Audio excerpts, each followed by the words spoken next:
Brianna. It is December 29th, which means tomorrow is December 30th. And if the associate producer last I heard, I am episode 6. I don't even get a name. I just get episode 6. And I don't even know what they're calling mine, but I am episode 6 of The Restart Project. So if that estimation is correct, they've been releasing 2 a week, so mine is debuting tomorrow. So I wanted to do this video. I've recorded it a couple of times and then I don't know, I get like super self-conscious.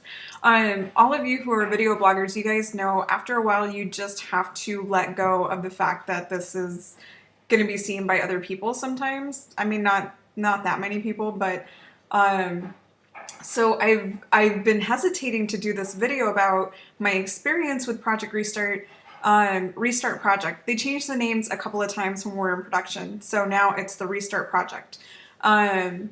Anyway, I'm like nervous to draw any more attention to it than it already is because I'm afraid. I'm a little bit scared. I'll be honest with you guys, you know, when I do videos, you know, when you first start out, you kind of stop and re-record because you stumble over your words or that sort of thing. And I've just learned just to kind of turn on the camera and just go.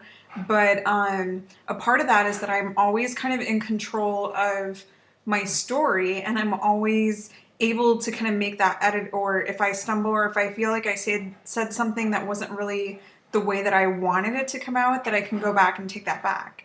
I can't do that with this. I don't know what they have titled my story. I don't know what kind of theme they're pulling out from my weight loss journey, and it's really nerve-wracking. So I've been kind of avoiding this video a little bit because I'm kind of like scared of the spotlight, which may come as a surprise to you because then you would think, well, why do you put yourself out there and that kind of thing? But it really is to inspire other people. But kind of the contrary, you know, the other side of that, the flip side of that is that you have to get really comfortable with just kind of opening yourself up to whatever comes out of that. Sometimes it might be negative judgment. Sometimes it might be that people, you know, you feel like sometimes people have unrealistic expectations for you, whether that's real or perceived. You know, it might just be something that I feel because I have put myself out there, but just lots of feelings, and I'm 7 months pregnant now, so you do the math on how this emotional roller coaster this week has been. So my experience with Restart Project is this. They actually found me right here in this little office area. It used to be flipped. There's a wall right here that used to be my inspiration wall, and it needs to be again. I need to put something up there. But they found me on YouTube. I got a call from a casting agent. I will tell you, if Take Shape for Life ever wants the best convention story ever, I have it, because the first day of convention, right when we got into our hotel room, my cell phone rang, and it was this casting agent for the AOL project saying that she had found me on YouTube. They were looking for women in Southern California that had overcome something big. So some people are cancer survivors, some people have suffered tragic loss, that sort of thing. So they're all kind of like comeback stories. And there's a few of them that are weight loss. So because I had put myself out there because of my weight loss and I had maintained, they wanted me to audition and kind of piece together some videos and then do a Skype interview. This was the first day of convention, and I'm not supposed to like tell anybody about it at that point, so this has happened. 2 days later, we found out that I'm expecting our second child at convention because it was the last day of convention and I wasn't feeling well and I had eaten healthy, and I was just feeling tired, and I told my husband either I'm getting sick or I'm pregnant. And sure enough, a couple of hours before I put on that blue strapless dress and went and hung out with everybody in Take Shape for Life at this beautiful banquet, I had just learned that we were expecting our second child. So I'm always on my journey, and even after the pregnancy, you guys are going to kind of come along with me and see me lose my baby weight, which like is intimidating because I lost a majority of my weight without any of you watching me. You know, a lot to kind of think about. So after like a month or so of doing the interview and AOL, I guess, deciding who they wanted to go with, they chose me, and then they let me know that I was going to be doing a sit-down interview with Gwyneth Paltrow. Yeah, like that's not enough to freak you out. And doing a prenatal workout with Tracy Anderson, like that's not enough to freak you out. Mind you, I'm so anxious to see this video because I was like 3.5, almost 4 months pregnant, had not been able to work out during the first trimester. I kept trying and I kept getting so nauseous. I was nauseous the entire like first few months, taking naps all the time. I was exhausted. I really like crashed hard that first trimester. And here I was expected to work out with Tracy Anderson, who is notorious for having really tough workouts, regardless of what you think about her. And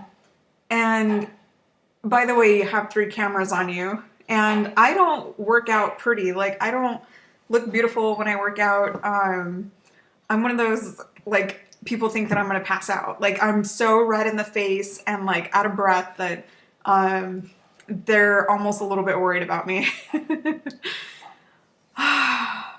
So it really took a lot for me to step out of my comfort zone because Tracy Anderson shows up for our day together, like, our time together. And at her studio, which they keep at like 87 degrees or something, they keep it really warm in there to like warm up your muscles. So they had to actually drop down the temperature for me because they didn't want me to like pass out when I was pregnant. And so it's something like 78 or 80 degrees in there. It felt fine, but she shows up to do her part of the interview before we work out together, and she's wearing like a sports bra and super, super low cut, God bless her, workout pants. And I'm like in my first maternity workout tank top and my first maternity workout pants that like are not very supportive. And I was thinking, oh, how am I going to do this? How am I going to get through this and work out next to her? I'm just an everyday person. I am not at my typical, you know, top physical shape. And I'm not super, super, super tiny either. Like, I am compared to where I was. So it really, you know, that part in Date Night where Steve Carell is getting upset because Mark Wahlberg keeps answering the door without a shirt on. And I kind of felt like that. I was thinking, like, please, for the love of God, when we're doing our workout, I was thinking in my head, please put on a shirt. Just please put on a shirt. And thankfully she did. She did like an outfit change in between her interview and when we worked out. So I got through that, and when they were taking off my microphone, I was asking the microphone girl. She was really nice and sweet and supportive and stuff.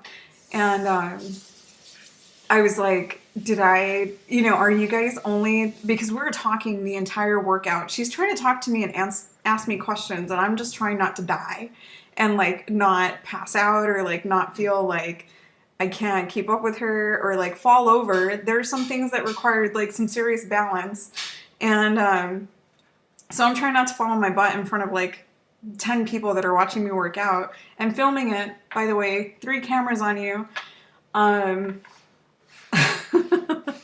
You think you worry about what your butt looks like at the gym? I mean, just try knowing that like thousands of people are gonna see you working out on all fours. It's just, it just puts things a little bit different. I thought I was kind of like, I'll be honest with you, I thought I was kind of like hot shit before when I go to the gym. And this time I was like, not feeling all that awesome. So I got through it. I asked the microphone girl, I was like, are you guys, did I sound okay? Can you even hear me talking, or do you only hear me going, yeah, it was great. And then I had my wake up call. But the microphone girl and the other people, they actually, I don't know if this is a good thing or a bad thing, they actually were surprised that I could keep up with her. They were really proud of me and I was proud of myself. So